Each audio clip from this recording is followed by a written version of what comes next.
Peki Geçin.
Dostlar, Qərb Xəbər TV-də xoş gördük sizi. Bugün biz Qazax rayonu Dəmirçilər kəndi ərazisindəyik. Dəmirçilər kəndinin məhz bu nöqtəsindən Coğat çay keçir və Coğat çay gördüyünüz kimi çox sakit axır hazırda. Amma bir neçə gün əvvəl buradan sel keçib və bu selin təəssüf ki, seldə fəsadsız ötüşməyib.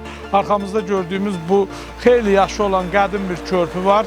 Bu Dəmirçilər kəndini Qazaxa gedən mərkəzi yolla birləşdirir və bu həmən körpü burada qəzalı vəziyyətə düşüb və gördüyünüz kimi çəkilişdən də görürsünüz, orada xeyli körpüyə zərər dəyib. Əslində bu körpü keçən ildən də zərər görmüşdü və bu il də bu müəyyən qədər zərər gördü və yerli səviyyədə düzdür bu təmir olunur və hesab edirik ki, bundan sonra bu kəndi əsaslı şəkildə yenidən bir körpü lazımdır ki, əhalinin gediş gəlişinə asanlıq olsun, yeni körpünün tikilməsinə ehtiyac var.